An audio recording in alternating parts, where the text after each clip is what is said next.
Seer of God RAISA is from Republic of Moldova. The guy who got me to RAISA is also from there. He moved to Romania, but he didn't finish the paperwork.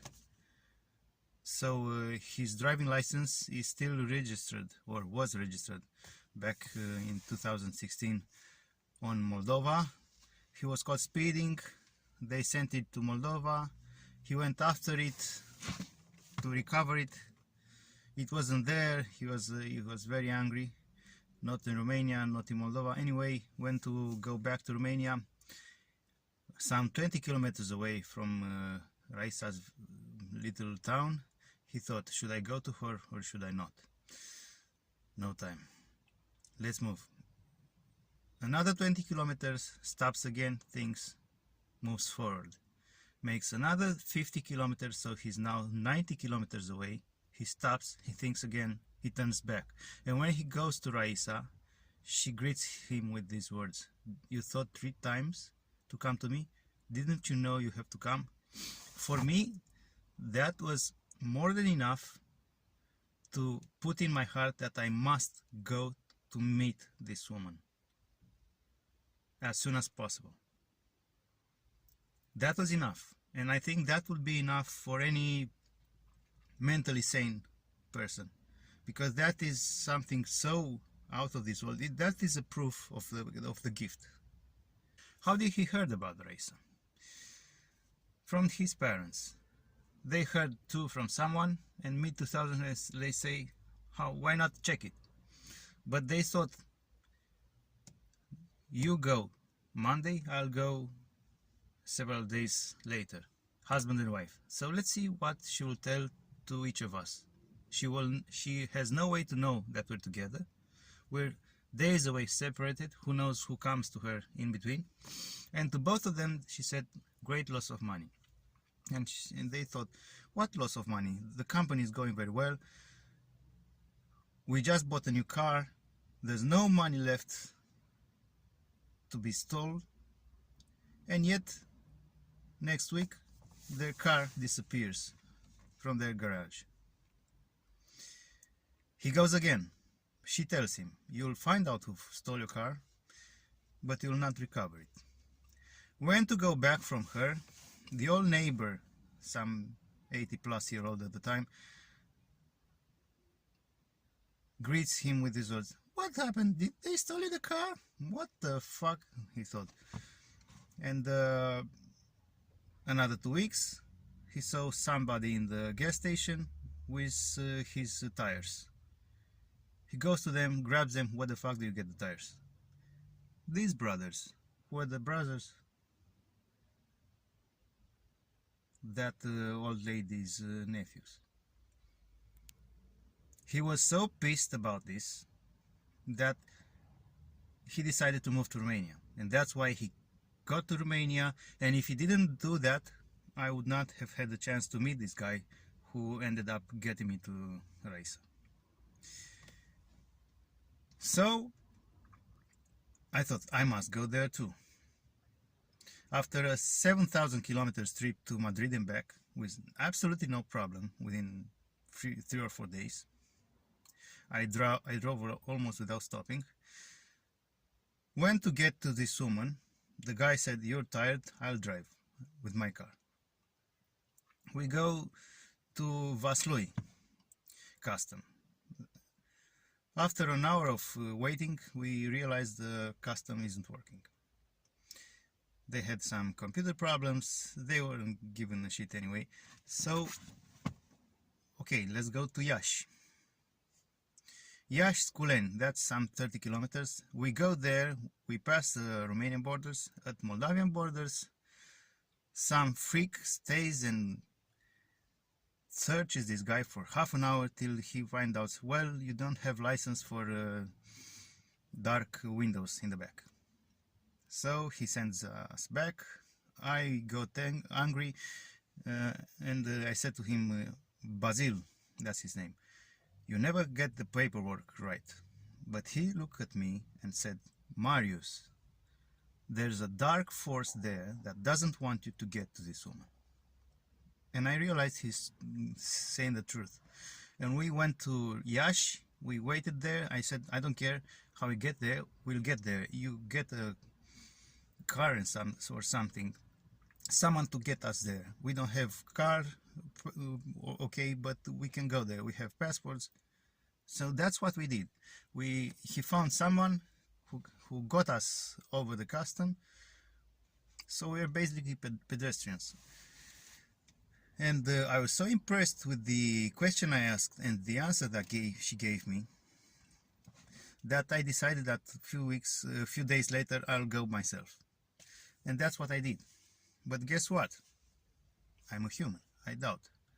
But this doubt is for you also, because after I got easily past the customs, I started thinking, how could she be so precise with people she never saw ever in her life? And I thought, is there any trick or any bad things involved in this, that may God take this woman to hell immediately, so she'll never lie to anybody again. This is what I said, and I made the sign of Holy Cross, and I reached a great intersection at Balți. At that intersection there are several splits, and if you don't know the right way, you can't move forward. And I was trying every single road that wasn't right, every single one. I try one, I stop, I realize that it might not be okay. I ask somebody's telling me with a pissed voice, no, it's not okay, go back, try whatever. I try another one, okay, again wrong. Some guy responds me in Russian, davai, davai. I go, I see it's way off, and I go back and I realize I'll never reach this woman. It's already late afternoon, and I'm making no progress. And I realized that maybe something wrong with my doubt. And I pray again, back to that great intersection with several splits near Balți. God, if this woman is from you, and you allow me to reach her, then please send someone to guide me. Half minute later, I see a white van on the side. I stop. Some guy comes, about 190, 30 years old or something, blonde hair, great hands, very great hands, and you could see they're rusty. He used them to work, and he explains me with so much calm and so much detail, twice, each and every road, each and every detail of the road. And I was stunned. How could this be? And after he tells me this, he grabs my hand and says, Marius, did you understood? And I said yes. And when she shook my hand, I realized, I felt that it's not him, it's God who shakes my hand. Go, it's okay. I reached this woman. Some guy was just leaving. He looks into my eyes. He puts his eyes into the ground. Then she looks again.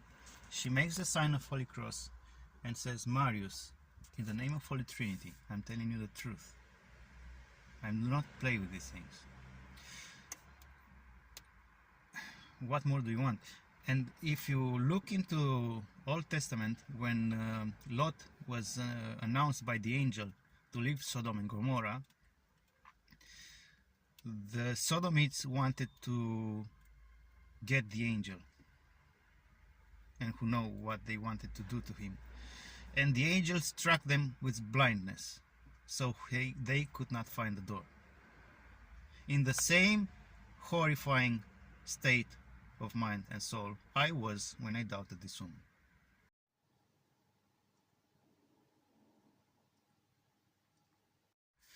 And Jesus said, woe to you, Capernaum. You were lifted up to the sky, you'll go down to hell. Because in Sodom and Gomorrah would have been done the miracles that have been done in you, Sodom and Gomorrah would have stood till today. So There are people even worse than that, that may go to church every Sunday, they may read 1,000 prayers a day, or priests who say God have mercy at the right time, and whatever. Every single aspect, exterior aspect, might be right, but in their heart they might be just like those people in Capernaum who were worse than Sodom and Gomorrah. And this is not something I say, this is what Jesus says. Okay? Once I asked her about the Turin shroud. I showed her the photo. She said to me, I feel pulled into this image with all my heart, and I can't describe the joy and the feeling I had when she told me this. And after she said this with all her heart, she asked me the stunning question, what does this image represent? So, in other words, she was not seeing what every one of us is seeing, the negative image of a man imprinted on the shroud, but she felt the Holy Spirit of the shroud. Similar reaction she had on Noah's Ark that Ron Wyatt discovered. To me, a saint.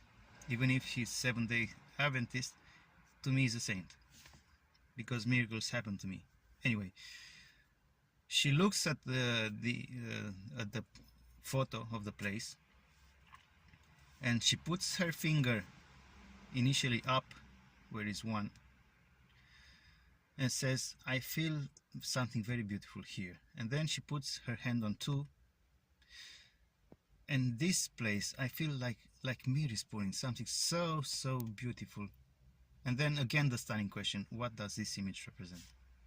Because again, she was not realizing what for us is obvious, a boat-like object, but she felt the Holy Spirit.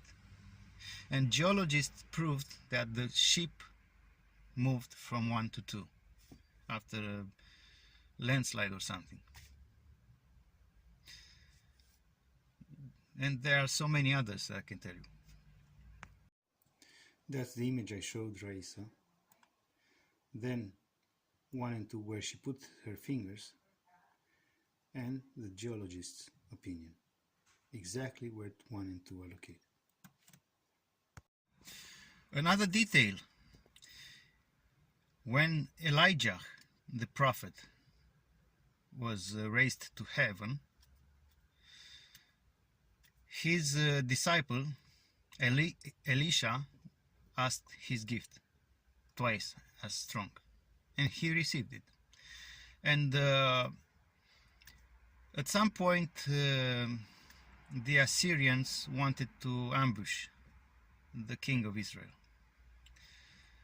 and Elisha goes to inform the king. The king checks, realizes it's true, and avoids that place. At some point the king asks his men, okay, I plan to ambush this guy, and this guy doesn't go that place anymore. Who betrayed me? And someone answered him, nobody betrayed you, but there's some guy, a prophet in Israel, who tells the king of Israel even what you're talking in your bedroom. This is the gift of Raisa, as proven. And this is not a story that I tell you. You can go anytime, check, or phone her. If you want, I can give you the phone so you can check. She speaks Russian and Romanian. Find a translator who has some face and go and check. And let's state it clear, who is not with Elijah is with Baal. He who is not with me is against me. That's it. Arameans, whatever.